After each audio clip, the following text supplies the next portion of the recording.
Bonjour, mon nom est Audrey Lisotte. Je suis directrice régionale de Centraide Est de l'Ontario pour la communauté de Prescott Russell.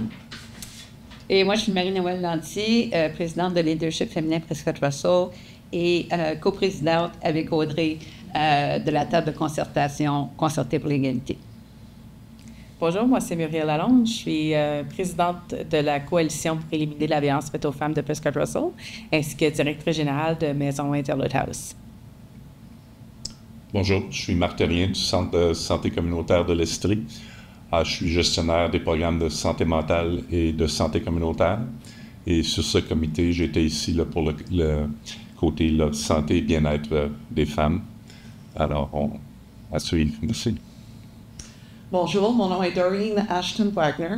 Je suis fondatrice d'un groupe qui s'appelle Consoeurs en affaires. On est un regroupement qui appuie les femmes entrepreneurs en milieu rural.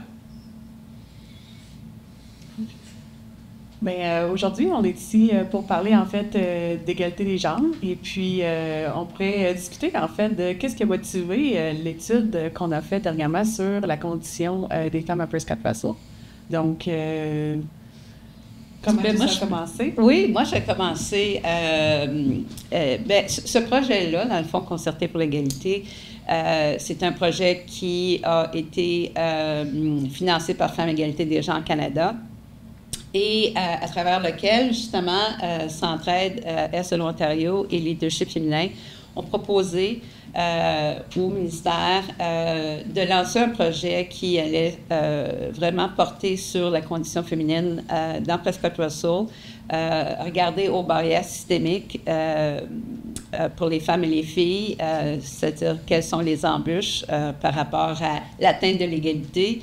Et donc, on est allé mobiliser des partenaires qui sont avec nous aujourd'hui et plusieurs autres. On a une trentaine de partenaires autour de la table pour justement faire l'état des lieux parce que, avant de dire, parce que nous, on croyait qu'il y avait des barrières, évidemment, mais on avait besoin de valider nos impressions, on avait besoin de valider nos intuitions. Donc, on a mandaté le CLÉ, le Centre de leadership et d'évaluation, pour justement faire une étude, un portrait statistique, justement pour voir quels sont les problèmes, quelles sont les embûches que les femmes et les filles vivent et où sont les inégalités de genre vraiment. Alors, c'est comme ça que le projet a démarré. Donc, la table, comme telle, a commencé en 2022 et aujourd'hui, on a déjà une étude qu'on veut partager, évidemment, à travers la campagne qu'on a lancée qui s'appelle « Élevons nos voix ». Je pense que c'est important aussi d'avoir les partenaires à la table. Chacun avait son expérience, sa réalité, ses connaissances, puis le fait de les amener à la table permettait de mettre en commun ces informations-là, ces connaissances, ces expériences-là. Et puis, ça nous a en fait poussé à avoir ce portrait-là parce qu'on l'avait pas. On avait une intuition, comme tu disais, qui est des choses qui se passaient, mais on n'avait pas un portrait bien défini de la situation, de la condition féminine. Mm-hmm. Puis, de l'autre côté, avec Consoeurs en affaires, on sait que quand on se lance en affaires, quoi que ce soit, on se doit de partir de données. Mm-hmm. Alors, on était très heureuse de notre côté de pouvoir appuyer Leadership féminin parce que sans données, des fois, c'est juste des intuitions, c'est difficile de juger où on s'en va, où on met nos ressources. Puis, on manque déjà des ressources. Il faut s'entendre. Alors, on était, nous autres, très, très heureuses de pouvoir appuyer ça. Mm. Et pour notre part, moi, j'étais contente que Marie-Noëlle me contacte justement pour faire partie de cette table-là, de la table de pilotage, en fait, parce que quand on travaille pur et dur au niveau de la violence faite aux femmes, c'est rassurant de voir que les partenaires communautaires se mobilisent alentour de la condition féminine et pas juste pour la violence, parce que pour moi, on va en parler tantôt un peu, là, mais c'est tout un système qui vient se mobiliser alentour de tout ça, donc j'étais très heureuse de faire partie de ces discussions-là et de participer à l'étude comme telle. Donc, ouais. Moi, je suis dans mon poste depuis avril 2022. Alors, j'ai été approché, là, je vois que le projet est parti en 2018. On a eu une réorganisation au centre. Alors moi, je suis basé à Cornwall. Alors l'étude est utile pour nous parce que ça nous aide à mieux connaître la réalité des femmes dans Prescott Russell. Et quand j'ai été approché, c'était cocasse parce que la majeure partie de nos employés sont féminines sont des femmes dans beaucoup de domaines, sauf en santé communautaire où on avait seulement une femme à l'époque et qui est basée à Cornwall. Alors là, la réalité a changé depuis les 6 derniers mois. Alors moi, l'étude m'intéresse beaucoup parce que là, j'ai 2 employés à Limoges, une à Limoges et l'autre à Chrysler-Embrun qui va pouvoir m'aider, c'est-à-dire que je vais sûrement déléguer des dossiers, tout ça, pour qu'ils soient encore plus près de la réalité. Alors moi, je pense que je suis un des joueurs peut-être les plus récents qui s'est joint. Dans mon cas, peut-être ça a commencé en 2022, si c'est pas 23. Alors, c'est ça. Non, je suis là, comme j'ai dit souvent dans le comité, je suis là pour apprendre à connaître Prescott Russell, parce que moi, ça fait 18 ans que je suis au centre, mais basé à Cornwall. Oui. Et en passant, merci Marc pour la commandite du Centre de santé communautaire de l'Estrie qui a permis de réaliser l'émission d'aujourd'hui et aussi à la Société de développement Prescott Russell qui est également un des commanditaires de l'émission. Alors, on les remercie chaleureusement. Et aussi par rapport au secteur, parce que lorsque Muriel parlait tantôt de la condition féminine, c'est justement, on voulait pas nécessairement mettre le focus sur un aspect qui touche la condition féminine, mais sur tous les aspects. Donc, on voulait inclure la participation des femmes à l'économie, la question de l'entrepreneuriat et de l'emploi. On voulait parler de santé globale et d'équité sociale. On voulait parler du rôle des femmes au niveau de la gouvernance et de la politique, de la représentation et bien sûr le secteur justice et sécurité pour les femmes.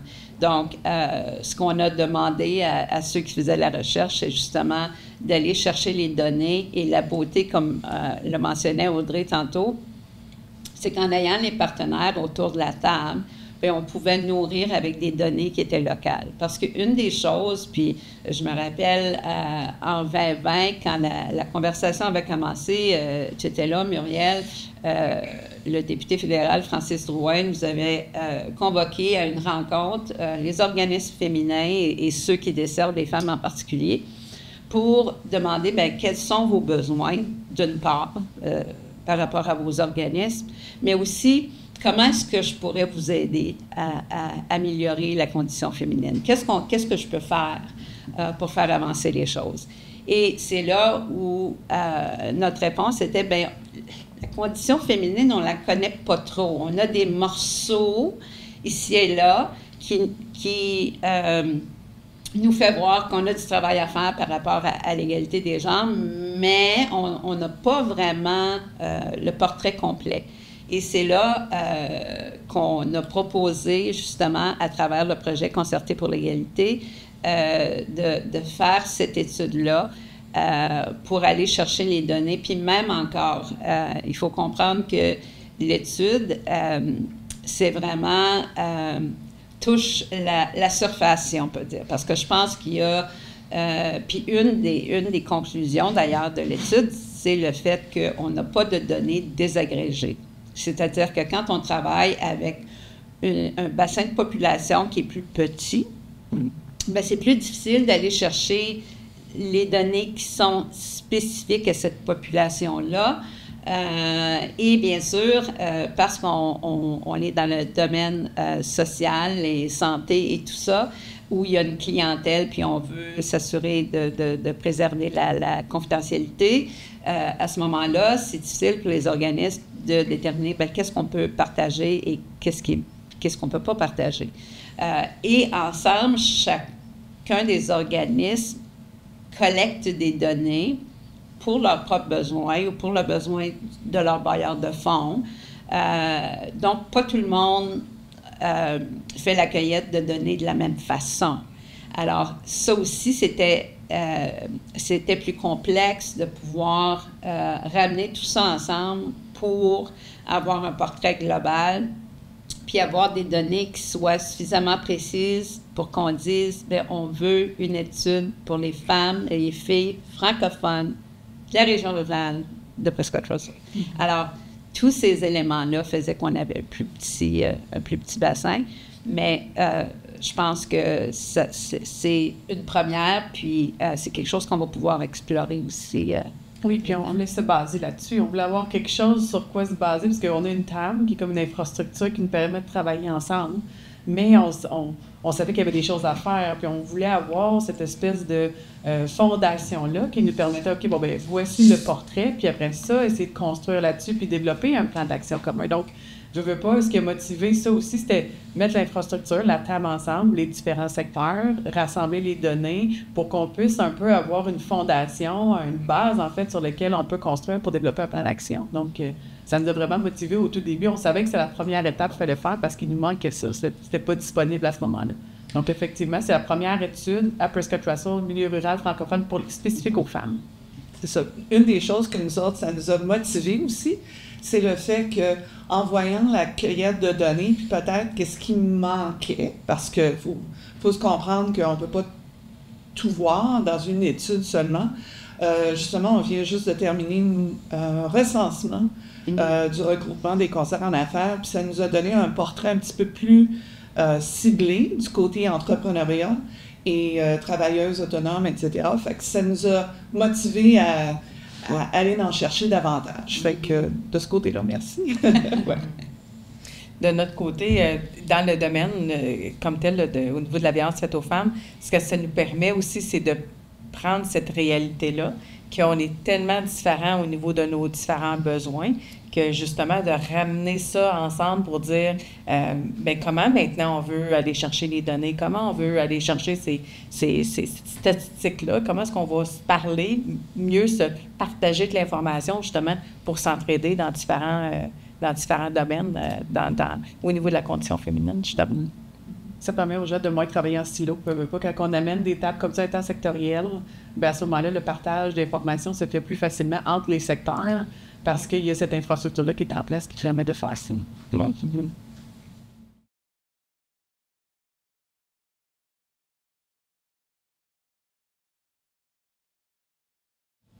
Bien, je pense que pour commencer, puis peut-être pour clarifier aussi le mandat de cette table de concertation-là qu'on a créée, c'est vraiment pour assurer l'épanouissement des femmes et des filles dans Prescott-Russell et créer un climat qui soit favorable à l'égalité. Donc,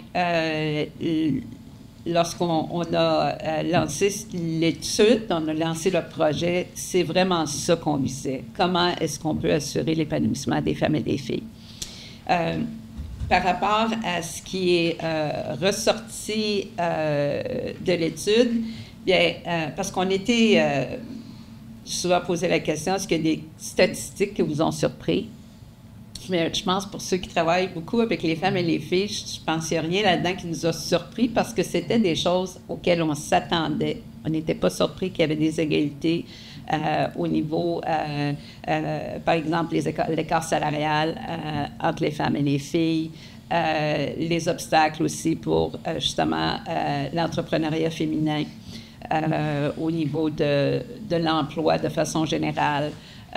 On savait évidemment, puis ça a été amené justement au Conseil des Nations Unies, l'épidémie de violence envers les femmes et les filles. Alors, ça aussi, bien que c'était quelque chose que nous, on savait, mais qui n'est peut-être pas connu du public. Alors, ça aussi, c'était pas surprenant.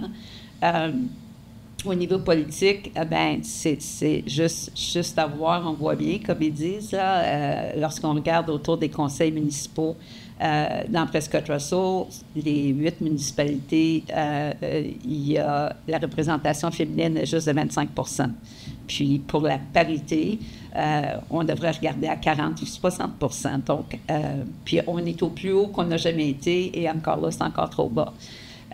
Au niveau de la santé mentale, les effets de la pandémie, je pense aussi, ont beaucoup d'effets sur les femmes. Plusieurs ont quitté même le milieu de travail. Donc, dans plusieurs des secteurs, on a vu qu'il y avait ces inégalités-là sur lesquelles on voulait se pencher puis voir quelle était la source du problème qu'on avait. Je pense pas qu'on a été surpris des résultats, mais peut-être de l'ampleur. Tu sais, quand on regarde l'écart salarial, on sait qu'il y a un écart salarial, mais de 17 %, moi, j'ai trouvé ça intéressant parce que j'avais pas ce chiffre-là. Je savais qu'il y en avait, mais j'avais pas ce chiffre-là. Tu sais, quand on regarde les données de la violence envers les femmes, ça aussi, tu sais, on savait qu'il y en avait, mais là, ça permet d'alimenter avec des données. Puis je pense que l'ampleur, c'est pour ça qu'on parle d'une épidémie. Tu sais, je pense que l'étude permet de mettre des chiffres un petit peu plus précis, puis ça confirme la perception qu'on avait. On sait qu'il y en a des inégalités, mais là, on a l'ampleur. Puis je pense que c'est ça qui m'a le plus frappé, c'est plus que ce que je pensais. C'est drôle que tu dis ça parce que moi, quand j'ai vu le pourcentage, le 17 % là, de l'écart salarial, j'ai dit, oh mon Dieu, c'est mieux que du côté entrepreneurial. Okay. Parce que nous, ce qu'on constate, c'est que, il y a juste avec notre recensement, là, justement, 62 % de notre regroupement gagne moins au niveau revenu brut de l'entreprise, gagne moins que 100 000 $ par année. Fait que ça, là, on n'a pas mesuré les profits ou quoi que ce soit, mais si on faisait une comparaison, là, juste du côté de Statistique Canada, avec les données des entreprises qui sont la propriété d'hommes, par exemple, l'écart est beaucoup plus que ça.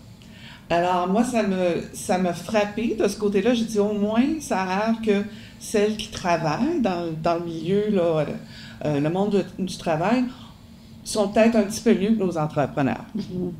Tu sais, de ce côté-là. Puis en plus, nos entrepreneurs, on n'a pas de net là, qui peut nous... Tu sais, on n'a pas de fonds de pension, on n'a rien là, autour de nous pour nous protéger s'il y a quelque chose qui arrive comme santé mentale. Puis on sait que du côté des entrepreneurs, que ça soit dans n'importe quel milieu, même le milieu agricole, là, je sais qu'il y a un programme qui se lance prochainement de ce côté-là.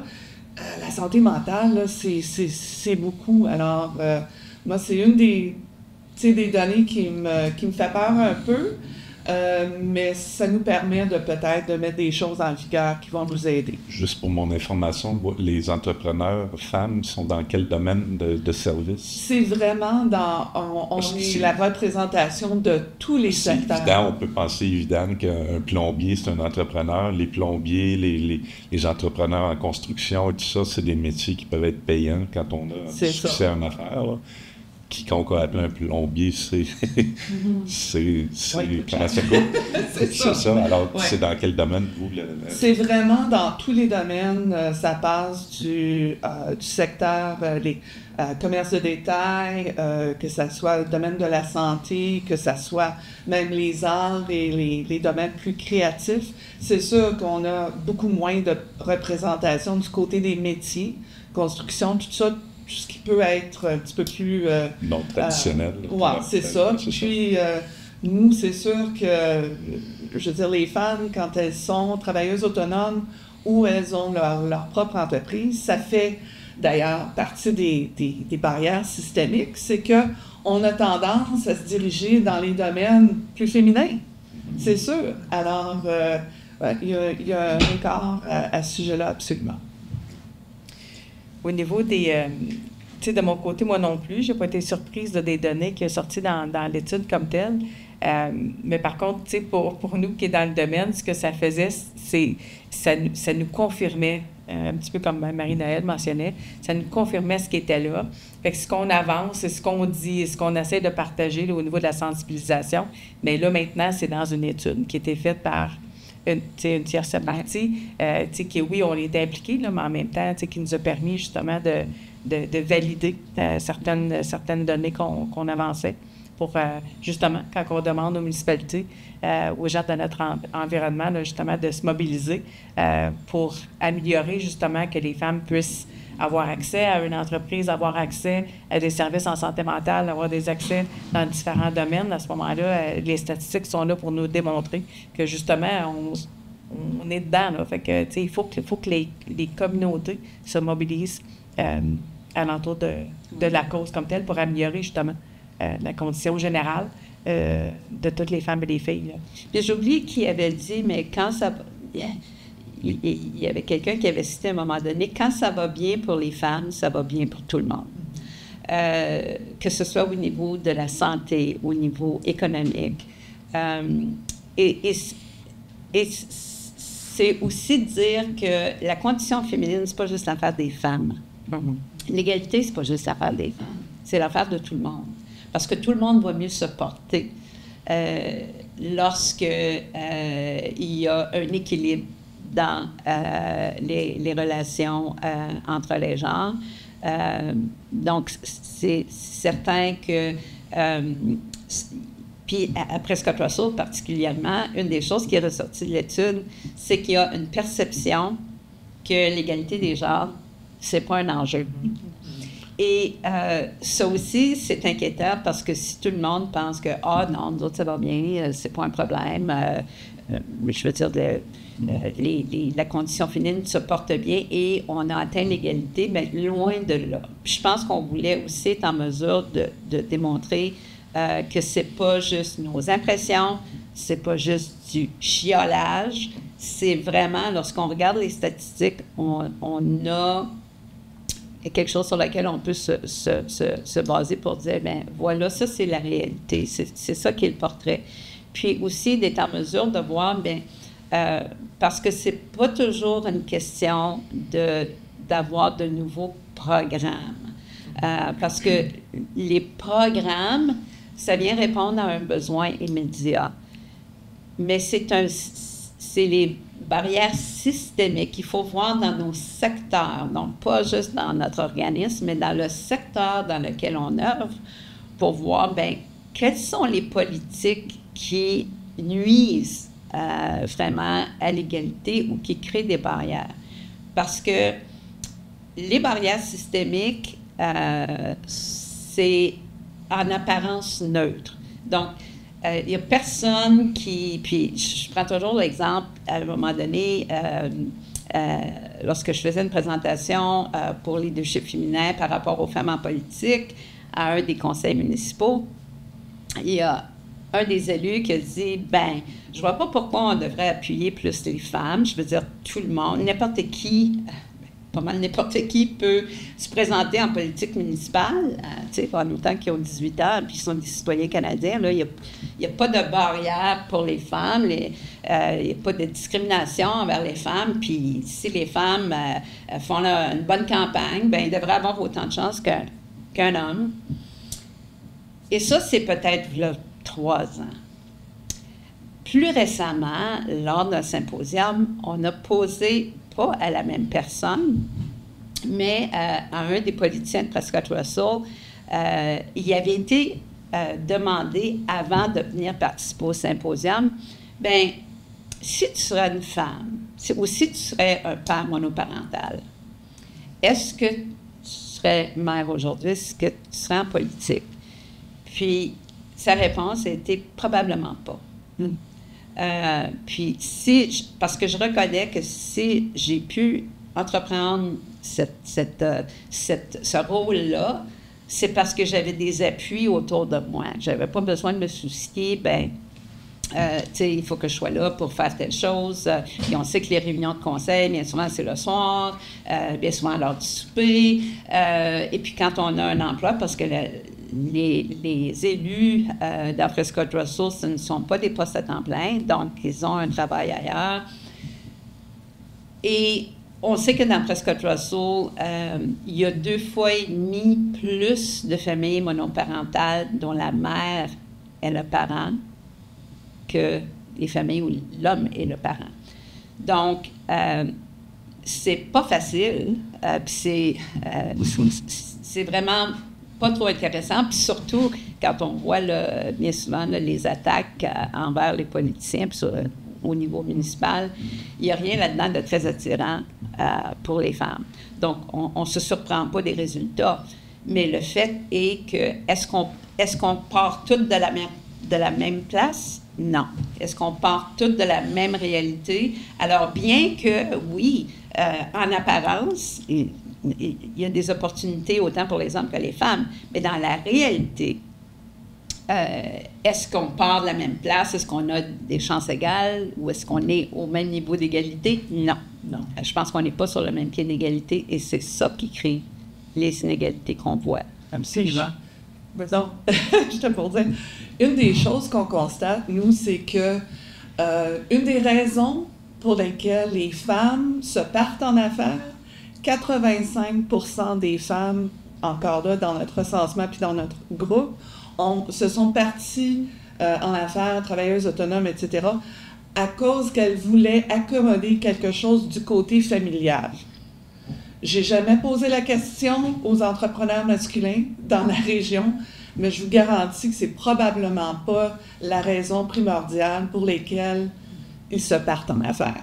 Donc, ça fait partie des barrières systémiques parce qu'une femme va dire « OK, je vais devenir travailleuse autonome parce que je vais être à la maison quand les enfants arrivent de l'autobus. » Fait que là, souvent, ça doit faire en sorte que leur entreprise est plus à temps partiel, elle a moins d'heures à dédier à son entreprise pour la faire croître, tout ça. Puis elle hésite, souvent, c'est une autre barrière systémique qu'on ne voit pas dans les statistiques, mais il y a plusieurs femmes qui vont dire « Je ne veux pas embaucher d'autres mondes parce que je ne veux pas être responsable pour le revenu de mes employés. Tout à coup qu'il arrive quelque chose, puis il faut que je prenne un recul avec mon entreprise, ben là, je ne veux pas les mettre à pied ou quelque chose comme ça. » Donc, il y a une résistance à faire grandir notre entreprise à cause de ça. Fait que ça, tous ces enjeux-là, là, ça arrive du côté économique, ça nous affecte. Puis ça se perpétue si on n'en parle pas, surtout. Alors moi, c'est pour ça que l'étude, ça a été super, super important pour qu'on mette la lumière là-dessus. Puis je pense ce qui est intéressant avec ce que vous dites, c'est que, puis à la lecture de l'étude, c'est qu'on se rend compte que les secteurs, en fait, s'influencent les uns les autres. Donc, quand on parle du secteur de la santé mentale, par exemple, va affecter l'emploi ou la possibilité de se partir en entrepreneuriat. Quand on parle de logement, par exemple, bien, le logement aussi, ça a un impact sur l'emploi ou de la santé mentale. Puis après ça, bien, tout ça peut avoir un impact sur la violence. Donc, tous les secteurs, en fait, sont tellement connectés que ça nous amène à croire, en lisant ça, il faut agir à tous les niveaux aussi. Donc, c'est pas juste de regarder la violence, c'est pas juste de regarder la santé mentale, mais vraiment tous les secteurs ensemble. Donc, d'où l'intérêt d'avoir le portrait. Mais moi, je pense que c'est ça qui est vraiment ressorti parce que quand tu es lié un après l'autre, en fait, on voit, tu es capable de voir, bien là, s'il y a un écart salarial, bien c'est sûr qu'après ça, les femmes âgées peuvent avoir de la difficulté à se trouver des logements, par exemple. Tu sais, on peut déduire, en fait, ces interconnexions-là. Donc, ça, c'était vraiment intéressant par rapport à cette étude-là. Oui, j'ai trouvé. Je pense qu'au niveau des... Parce que c'est sûr que la plupart des organismes, que ce soit dans Prescott Russell ou ailleurs, c'est sûr qu'on collabore sur des projets, on travaille ensemble sur certaines choses. Mais l'idée de la table, puis l'idée de développer un plan d'action, c'est vraiment une démarche collective où tout le monde est là pour amener de l'eau au moulin, oui, par rapport à l'information, puis aussi par rapport à l'expérience, et particulièrement amener des changements dans le secteur. Donc, parce qu'on a tous une certaine influence, mais notre sphère d'influence peut varier. Dépendamment de notre rôle. Si on est politicien, la sphère d'influence va être différente de si on est directeur général d'un organisme. Donc, c'est là où ce travail-là collectif doit se faire collectivement pour avoir un impact.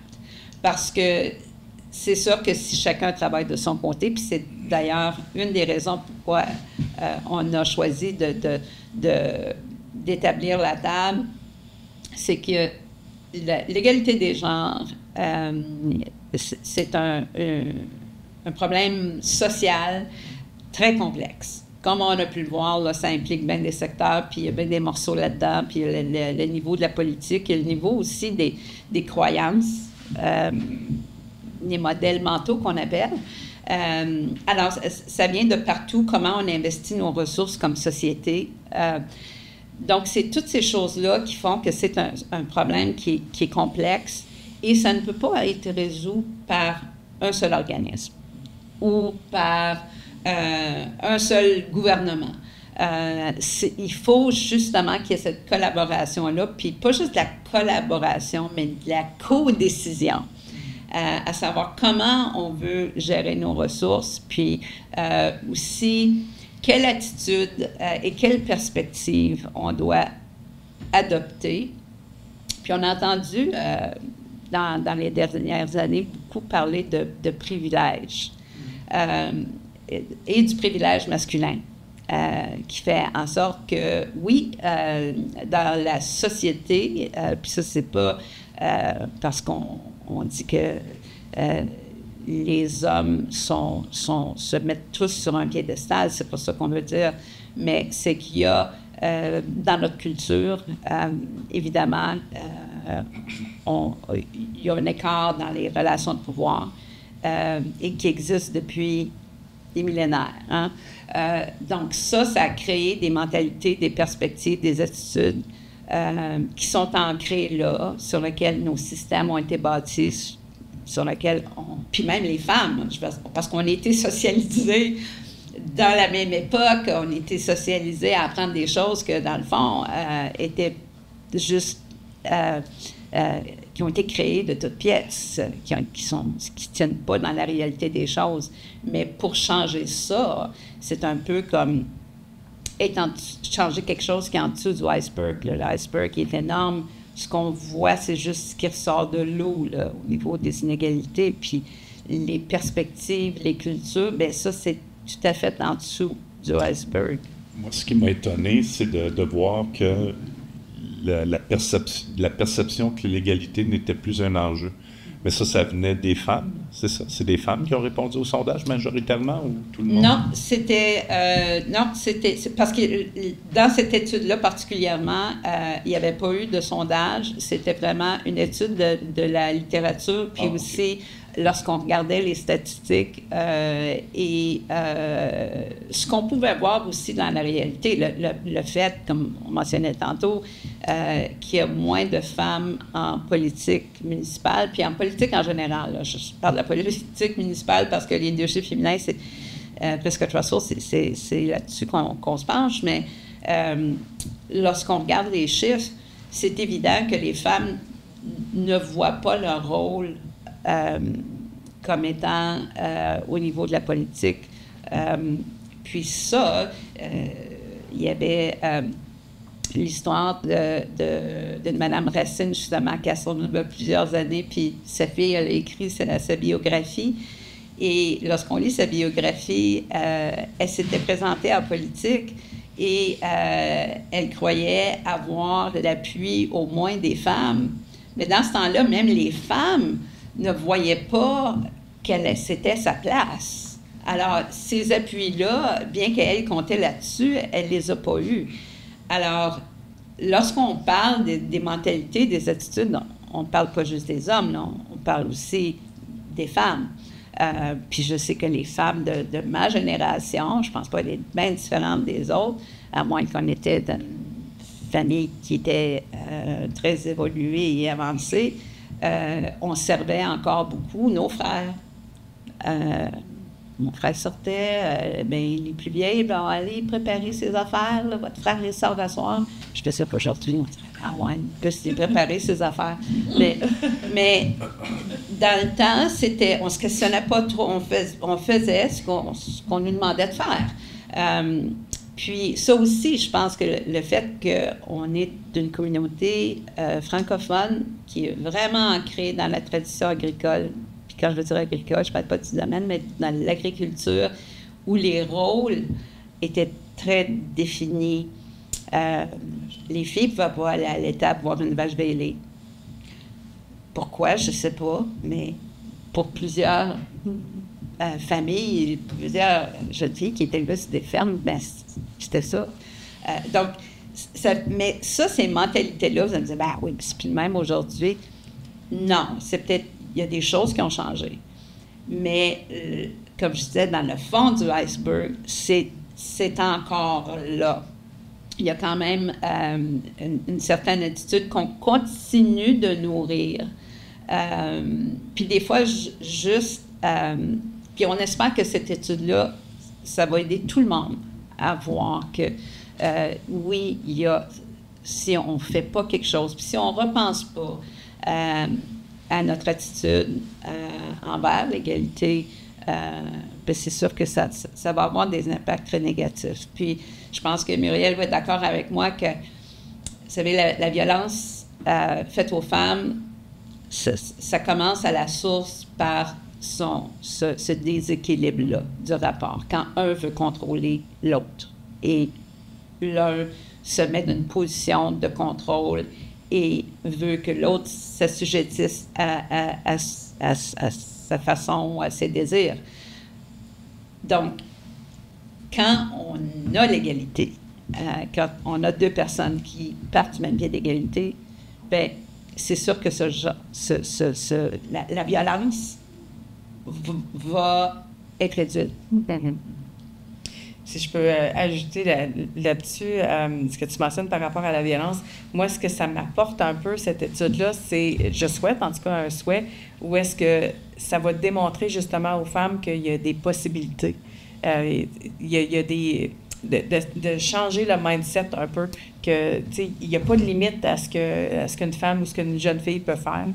Pas nécessairement à cause qu'on n'adapte pas nos vies pour nos familles, parce qu'on veut le faire, parce qu'on veut développer quelque chose, on veut retourner dans le milieu du travail, on veut se lancer en affaires, on veut se sortir de la violence, tout simplement. Puis la violence, tu sais, c'est différents aspects. Là. On parle de violence santé mentale, de la violence financière, c'est pas nécessairement là, de la violence physique comme telle. Il y a énormément de niveaux de violence.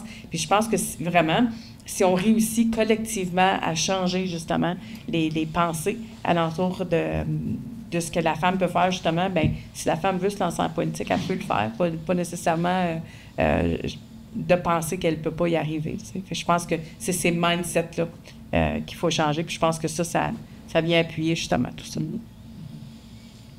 Donc, ce que je vois, moi, parce que au niveau de la gouvernance, dans les services, tu sais, il y a comme un lien, tu sais, l'entrepreneuriat se fait beaucoup, probablement dans les soins de santé, tout ça, tu sais, yoga, massothérapie, coiffure, et tout ça, tu sais, le soin personnel de santé.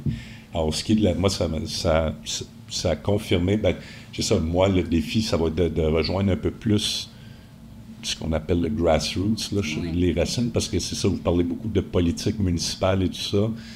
Là, je vois ça effectivement plus local que, parce que le niveau de gouvernance, si j'ai bien lu, chez nous, c'est les femmes qui gouvernent au centre de santé, là, c'est 8 sur 12 qui sont membres du CA, 2 sur 3 sur l'exécutif.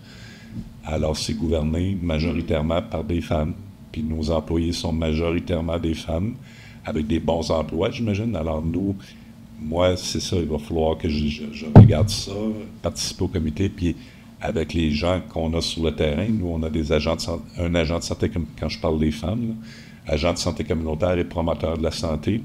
Alors, c'est des gens qui travaillent en comité, tout ça.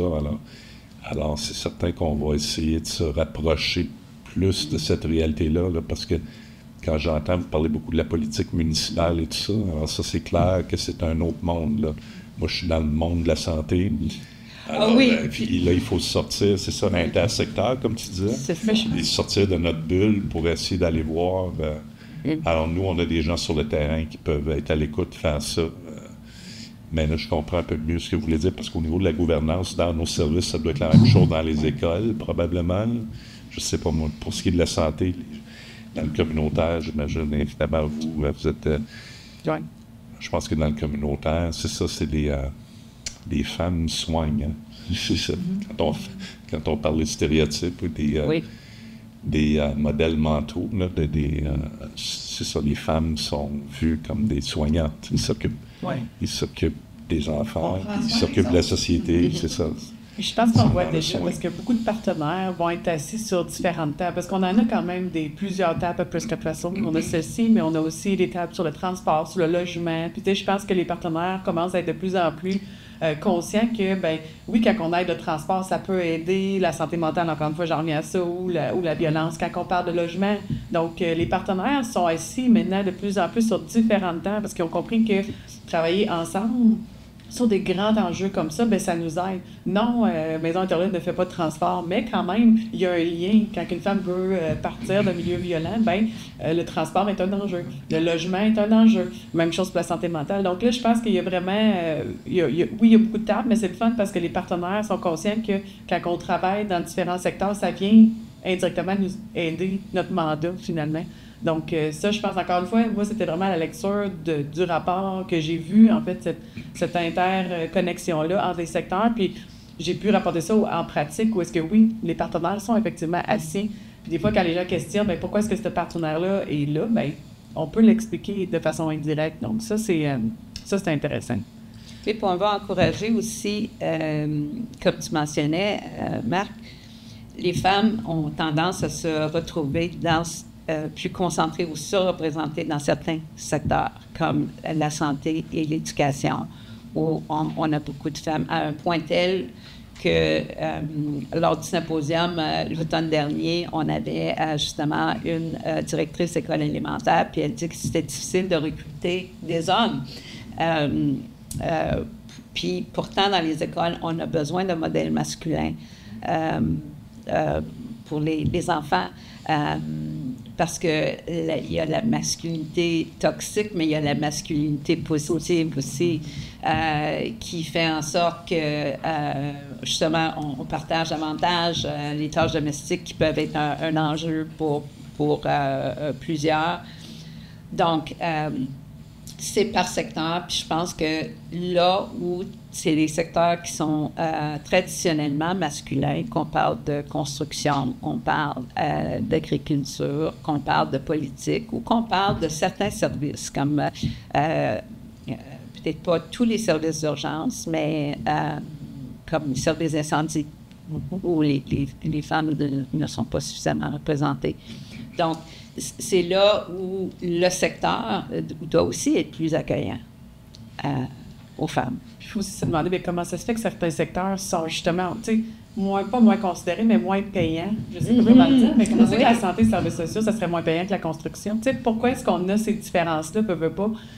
Tu sais, en tant que société, tu sais, au-delà de ce que nous, on fait dans nos organismes, comment ça se fait que c'est comme ça? Tu sais, moi, je juge que l'éducation, la santé, aussi bon que la construction, puis l'électricité, whatever, tu sais, je pense que ça, en tant que société, il faut se poser ces questions-là. Puis encore une fois, je pense que ça ressort dans l'étude aussi.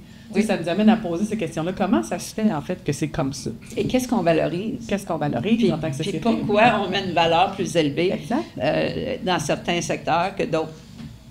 On a jugé que les tâches domestiques, c'était pas rémunéré. Que c'était quelque chose que ça devait être fait à l'intérieur, c'est pas rémunéré. Donc,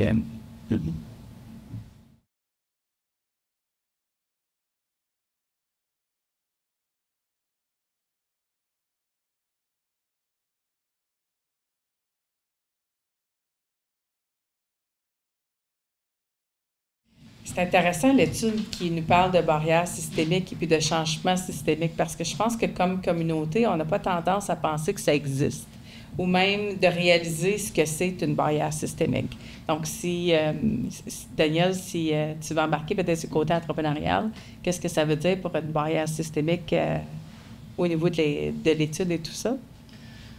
Bien, pour moi, une barrière systémique dans l'entrepreneuriat, dans le fond, puis ça a été prouvé avec maintes et maintes recherches, au-delà de l'étude là, dont on parle, c'est que les gens qui vont emprunter de l'argent, comme, les banques vont donner des prêts, il y a plusieurs regroupements qui vont donner des prêts aux entrepreneurs, des choses comme ça, et puis on entend souvent dire que les femmes ont peur du risque.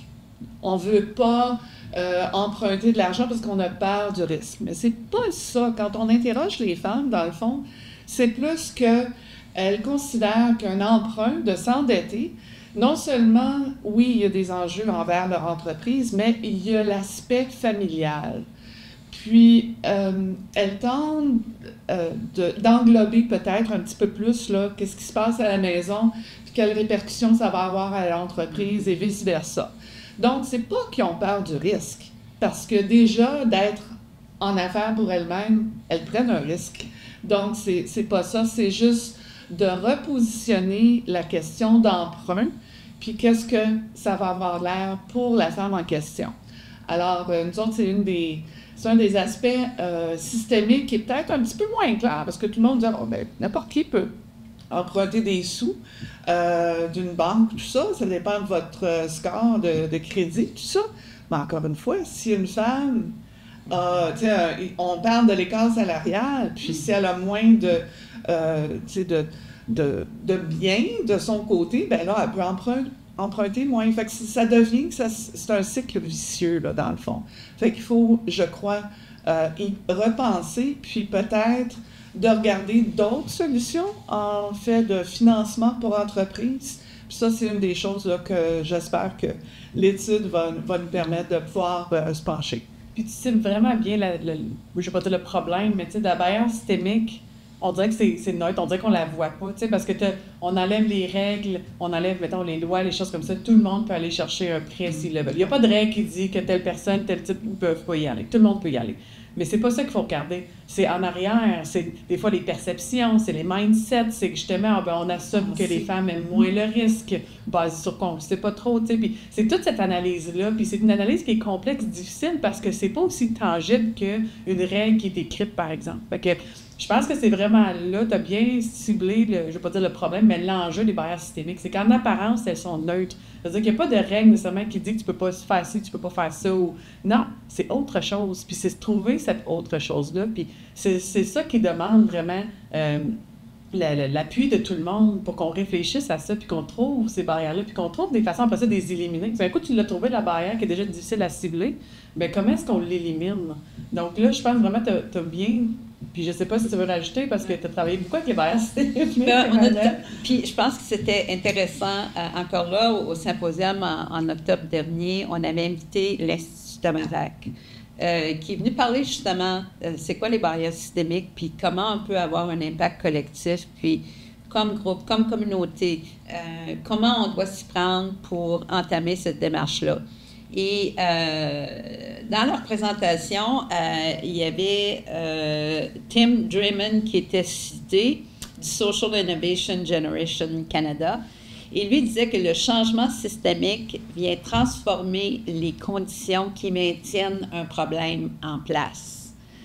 Alors, lorsqu'on dit qu'on n'est pas surpris par les inégalités, parce qu'on a vu dans l'étude, c'est parce qu'il y a un problème qui est en place depuis longtemps et on le maintient. Ça perdure. Ça perdure dans le temps. Donc, ce qu'on veut changer, ce n'est pas nécessairement de ramener un autre programme, mais de voir, bien, c'est quoi, justement, où est la source du problème pour vraiment s'y attaquer. Puis c'est ça qui prend l'effort de tout le monde, puis justement d'aller au bout des questions, à savoir, bien, c'est pas juste... c'est quoi la vraie raison? Comme Doreen l'a mentionné tantôt, bien, la vraie raison, bien souvent, c'est que c'est la même chose en politique. Bien souvent, les femmes vont hésiter parce que ça a un impact. En moyenne, il faut demander à une femme 7 fois si elle veut s'engager en politique avant qu'elle dise oui. Chez les hommes, tu as pas mal une réponse comme, ben, si je suis pas obligée de toujours porter une cravate, amen. Alors, eux ne vont pas nécessairement questionner à savoir, mais quel impact ça va avoir ou quelles répercussions ça va avoir sur mon environnement, sur ma famille, tout ça. Puis eux, ils se disent, ben écoute, si quelqu'un pense que je suis compétent, capable de les représenter, ben je dois être capable. Parce que les femmes vont questionner constamment leurs compétences, les impacts que ça peut avoir. Et c'est pas toujours un manque de confiance, mais c'est ce symptôme-là qu'on a toujours peur d'avoir l'air d'un imposteur quand on entreprend des choses nouvelles ou quand on sort de sa zone de confort. Puis, les femmes vont hésiter beaucoup plus. Et c'est pour ça qu'il faut faire plus d'efforts pour justement les impliquer, parce qu'on sait que ça va prendre plus de temps. Elles ont besoin de plus de temps de réflexion pour prendre ces décisions-là avant de s'engager. Puis, mais il y a des raisons pour ça aussi. Des fois, on dit, ah, ben c'est le syndrome de l'imposteur, toute l'affaire. C'est qu'il y a plusieurs recherches qui ont été effectuées du côté psychologique, puis même des essais où est-ce que on prend un chef de police masculin, puis un chef de police féminine, là. Puis on a fait des études au fait que c'est un scénario qu'on a mis, là, c'est fictif, mais que la personne explique à ce moment-là, il y a eu, une crise en quelque part, puis le chef de police a fait une erreur en envoyant les policiers sur place, tout ça. Puis après ça, on a questionné des sujets là, pour aller voir, ben, c'était quoi leur réaction envers le chef de police masculin, puis celle de la femme. Puis on critique plus le chef de police femme, parce que souvent, on se rend compte qu'il y a une dissonance. On n'associe pas le poste de chef de police à une femme. Fait qu'aussitôt qu'il y a un mélange là, de « OK, moi, je pense qu'un chef de police, ça doit être un homme », puis là, on voit une femme, on a tendance à critiquer plus. C'est pas juste les hommes, c'est les femmes aussi. Les femmes critiquent les personnes qu'elles voient dans des postes d'autorité qui sont moins typiques d'un rôle féminin. C'est vrai. Puis ça, là, ça fait pas longtemps, là, ces études-là, ça fait juste quelques années, puis ça se répète de plus en plus. Puis le seul poste qu'on constate que les femmes vont être plus critiqueuses envers un homme, c'est quand c'est un directeur d'école. Dans les mêmes études. Fait que quand on voit là, que ça va à l'encontre de nos rôles typiques, on a l'air de plus critiquer. Donc, peut-être que du côté politique, là, les femmes ont le droit de se questionner parce qu'elles savent qu'elles vont être plus critiquées de toute façon. Oui. Fait que ça fait peur. Moi, je reviens toujours, le fait saillant pour moi du sondage, de l'étude, c'est vraiment la perception que l'égalité s'est rendue puis que c'est pas un enjeu.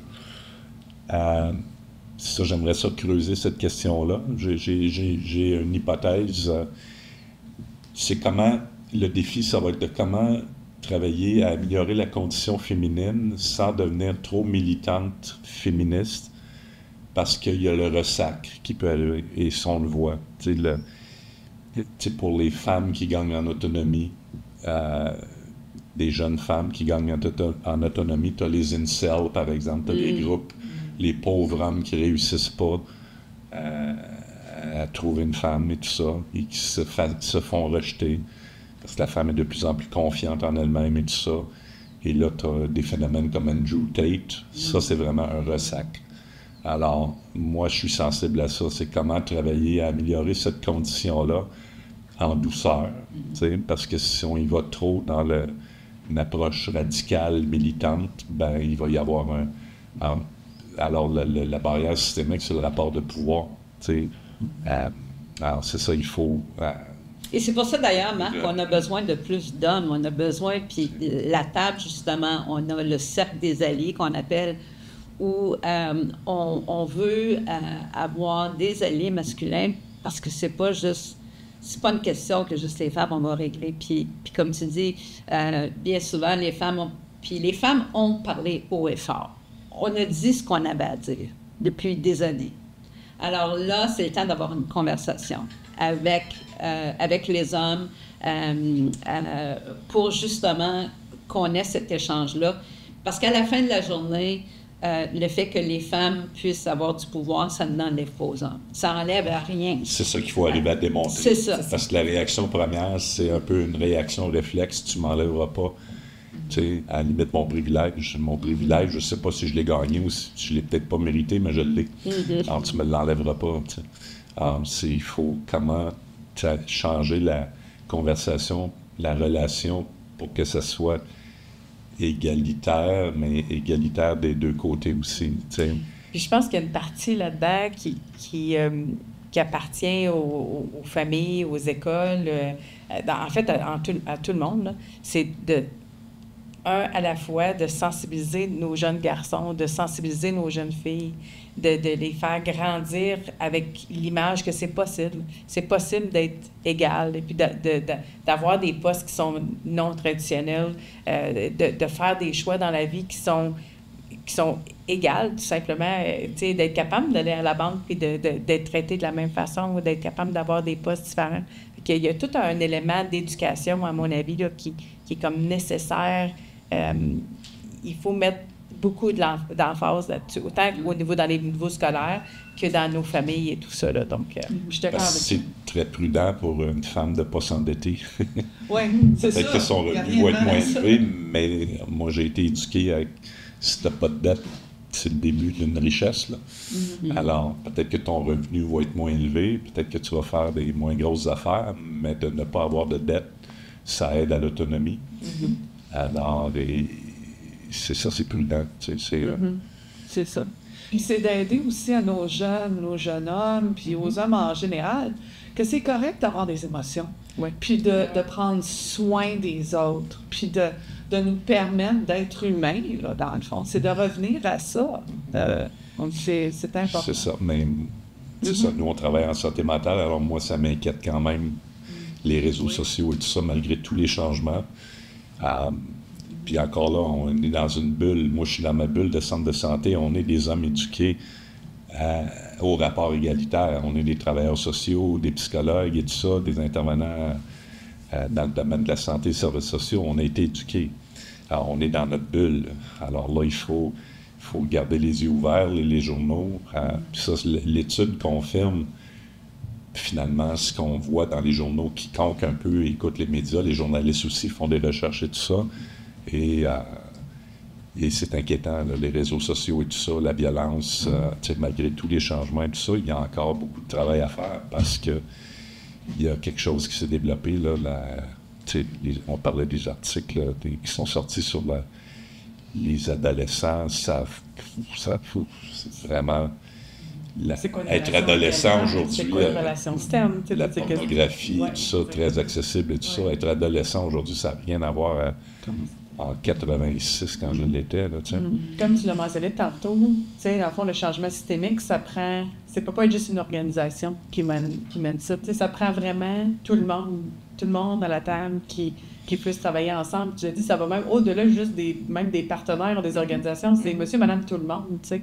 Donc, il faut vraiment élargir notre façon de voir les choses, parce que c'est pas juste nous qui faisons notre petit travail, c'est vraiment comment est-ce qu'on va chercher, en fait, tout le monde se rallier à ce travail-là pour faire un changement systémique. T'sais. Donc, c'est beaucoup plus grand que juste ce qu'on fait individuellement. C'est vraiment tout le monde ensemble.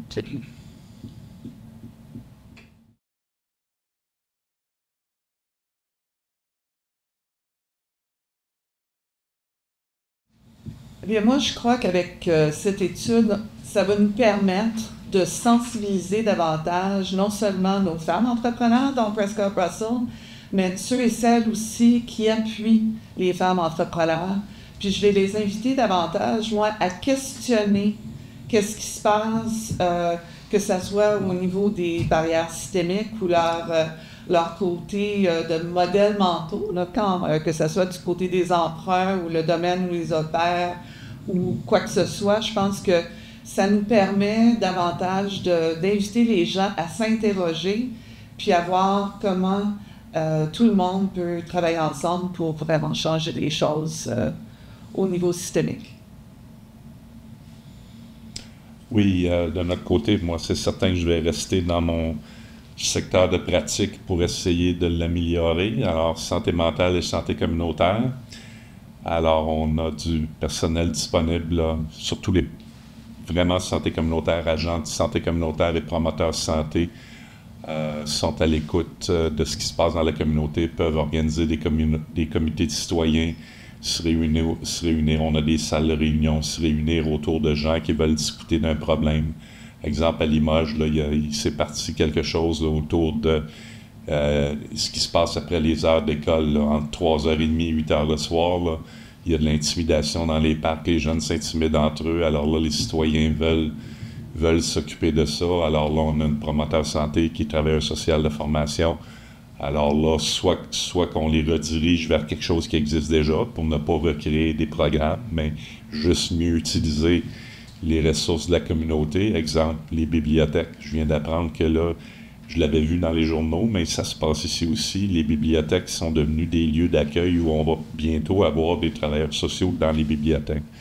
Justement parce que c'est un lieu communautaire où les gens peuvent se réunir. Il y a de la culture, il y a des ordinateurs et tout ça.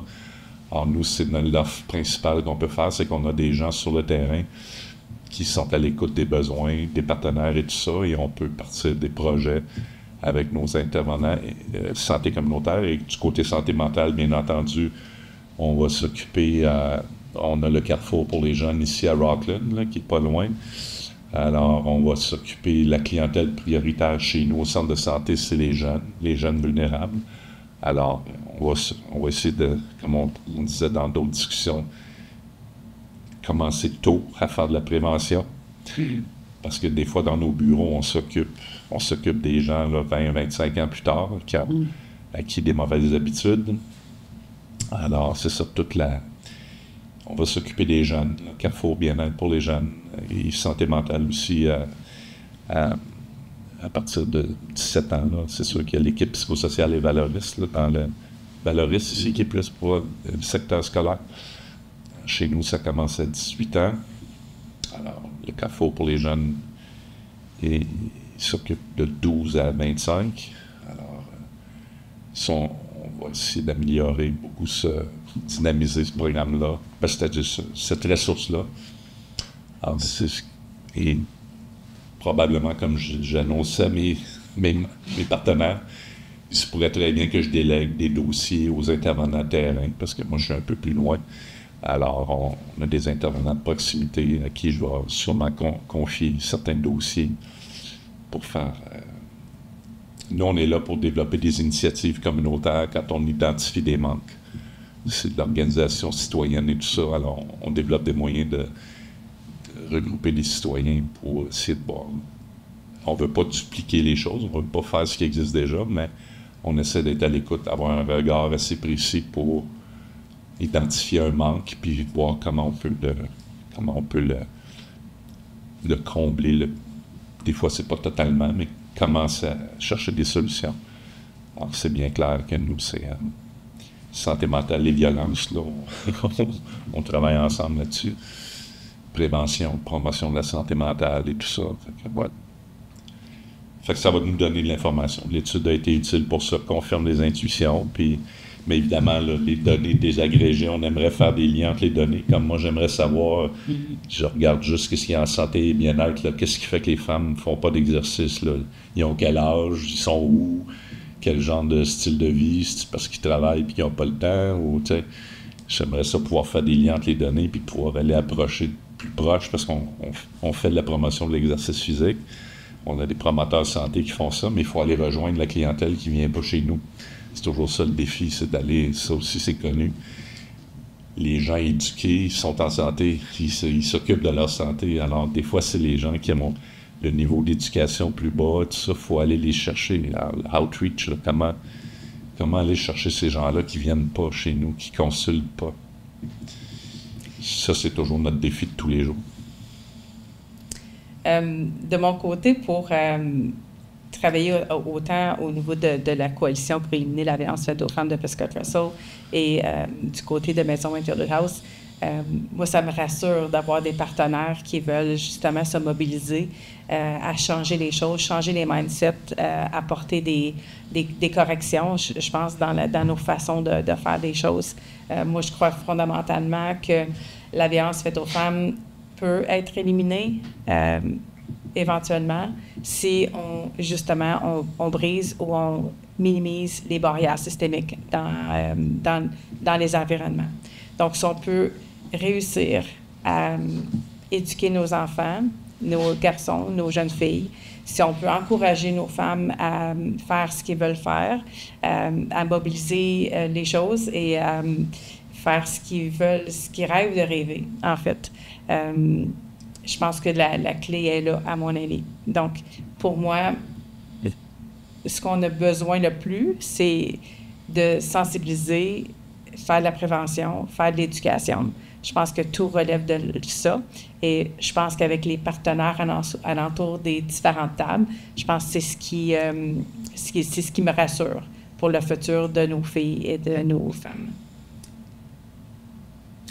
Bien, de mon côté, ce que j'aimerais faire, c'est premièrement d'inviter la population de Prescott Russell à aller consulter les faits saillants de l'étude. Vous savez, l'étude, je pense que c'est une 40aine de pages, mais on a comprimé ça dans les faits saillants.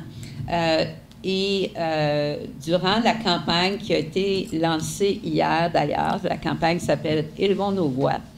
Et cette campagne-là a pour but de justement diffuser les faits saillants en images aussi. Alors, ça rend ça un petit peu plus intéressant. Alors, si vous allez sur la page Facebook de Leadership féminin Prescott Russell ou sur notre site web, il y a un bouton qu'on clique « Élevons nos voix » et ça vous amène sur cette page-là. Et sur la page Facebook, d'ici le 8 mars, il va y avoir une douzaine de publications. Chacune met en lumière un fait saillant de l'étude. Alors, parce que je pense qu'on ne peut pas changer les choses qu'on ne voit pas, qu'on ne reconnaît pas.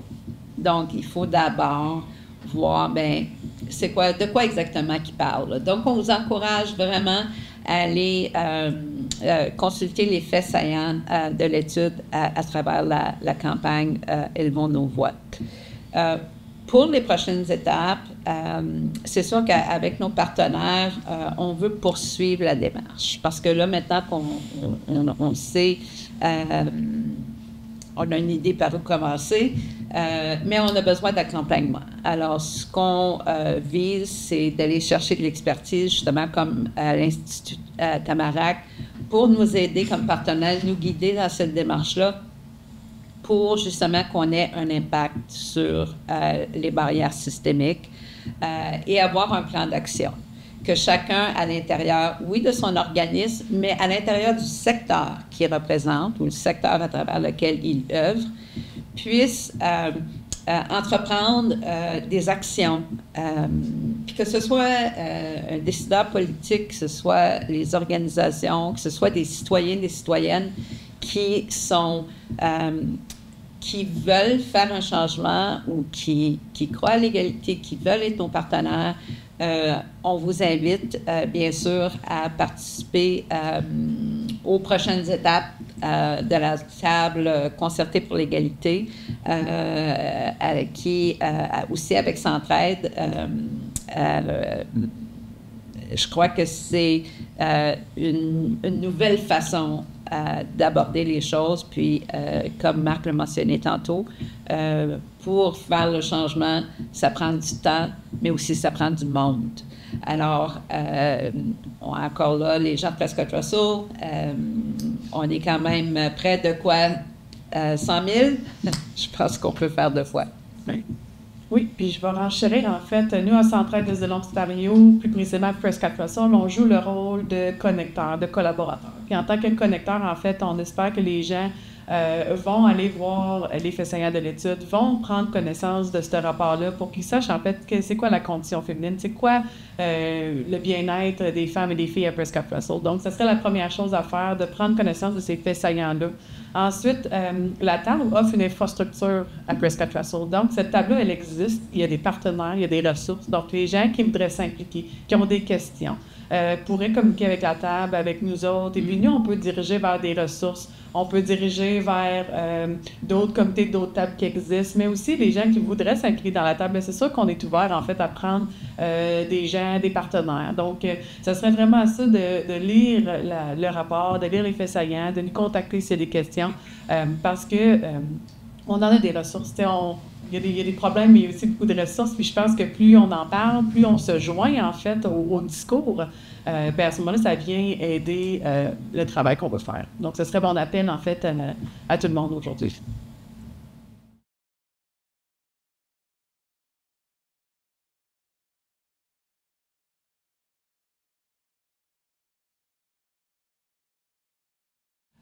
Bien, si vous voulez en savoir davantage sur Consoeurs en affaires, il s'agit simplement d'aller visiter notre site web qui est concert-affaires au pluriel.ca, businesssisters.ca en anglais.